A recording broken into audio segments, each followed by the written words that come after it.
Bom, eu estou insistindo na questão da tradução, vocês devem estar achando esquisitíssimo. Existe uma frase que é italiana que diz assim: tradutore e traditore.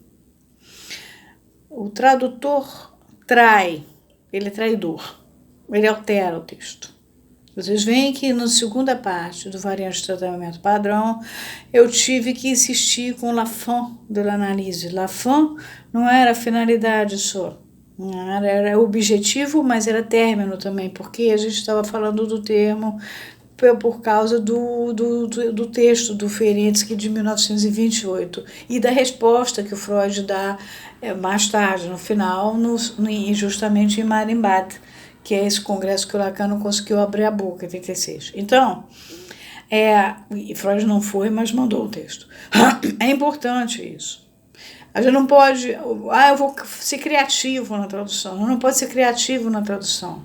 A psicanálise, ela, embora não seja uma ciência, ela guarda as proporções de uma ciência. Tem uma epistemologia e ela é matematizável desde o próprio Freud. Né? O modelo da cebola já era matematizável.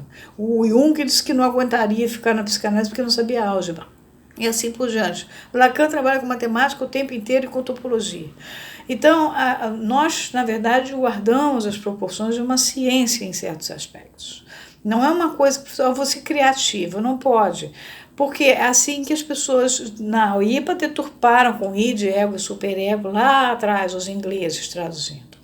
Então, a gente não pode ficar deturpando, porque aí fica incompreensível. Ou traíram tudo, chamam de tribe. Das tribe virou instinct. Né? Então, você fica procurando lá no texto alemão. Aqui está instinct ou está tribe? Para você saber se o Freud falou. Né? É muito chato isso. A gente tem que respeitar as coisas. Esse é que é o problema. Vou continuar a ler. Não sei quanto tempo vou levar com essa porcaria desse negócio, porque eles fizeram um texto enorme para se justificar das criatividades que eles estavam fazendo. Esse é o problema. Vou continuar da nota desses tradutores. Porém, a tradução deste seminário, livro 2, teve de enfrentar um problema específico quanto ao emprego do pronome eu. A língua francesa distingue entre os pronomes pessoais da primeira pessoa, o je do moi. O je funciona estritamente como sujeito. Sujeito, por exemplo, fui ao cinema, né? A gente tira o je. O sujeito do inconsciente também funcionando. Enquanto que o moi pode ocupar todas as funções, inclusive, por vezes, a de sujeito. Né? Aquele que eu fui ao cinema. Então, eu tenho tanto o sujeito do inconsciente que se atrapalha, quanto aquele eu. Eu me acho bonita, eu me acho feia, eu não estou gostando de mim. Então, tem vários usos. Aí que está o problema. Continuam eles. Lacan, neste seminário, que é justamente sobre o eu, não é? E o eu na teoria de Freud, na técnica da psicanálise, vai utilizar esta diferença na língua francesa para distinguir o sujeito do inconsciente, que ele vai chamar de je, e eles botam pequenininho, e não é. Lacan usa je grande. A primeira, o J. O sujeito por excelência. Eu vou pular um pedaço aqui e voltar dizendo assim, aqui o sujeito por excelência do moi, que é a função imaginária, aquele eu imaginário que eu tenho, né? Que eu sou eu, né? Com o meu vaso de flor completo, lindíssimo. Então. E ele vai falar, o sujeito do inconsciente, por excelência, aquele que deve advir no lugar do isso, na consagrada fórmula de Freud, wo es war, soll ich werden. Eu já falei para vocês desta frase, onde isso que me tomava estava, war, né? Soll, então, ich werden. Eu devo advir.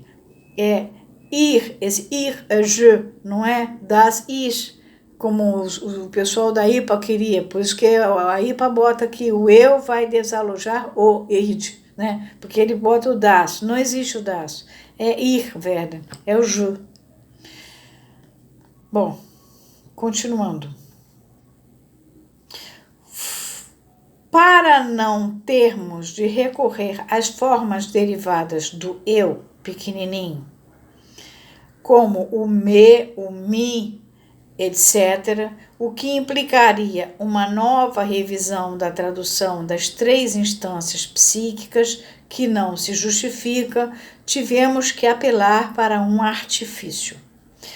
Todas as vezes que tivemos em francês o termo moi, que eles botam pequenininho, empregaremos o eu pequenininho, articulando-o sempre que possível, mesmo que o artigo não esteja no texto francês.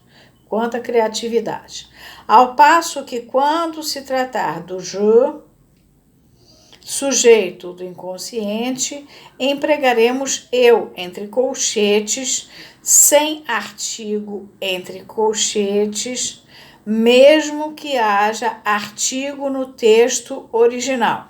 Quanta criatividade! Isso para indicar que se trata do sujeito da primeira pessoa, o qual em português aparece em geral oculto. Você fala, fui ao cinema, falei no telefone, essas coisas. Escrevo, dizemos, e não eu escrevo, eles continuam dizendo, né? Eu não digo eu escrevo, eu digo escrevo.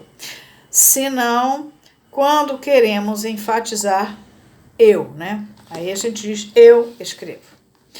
Eu entre colchetes, portanto, para lembrar que este sujeito pode muito bem deixar o lugar vago, que é o espaço do inconsciente, né? A gente está sempre trabalhando com ele, procura ele. Você está sentado lá atrás do camarada caçando ele. Se isso é verdade quando se trata do sujeito do verbo, é ainda mais verdade quando se trata do sujeito do inconsciente, que só se manifesta para tornar a desaparecer. Se interessar vocês no seminário 2, eles fizeram essas mudanças nas páginas 9, 33, 209, 216, 274, 306 e 365. Eu não estou nem um pouco de acordo com isso, mas é importante que vocês sejam avisados. A gente vai trabalhar nesses moldes que a editora falou, porque também se a editora for trocar tudo agora, não sei quanto que vai custar. O seminário da psicose não deve ter sido barato para ela ter que trocar.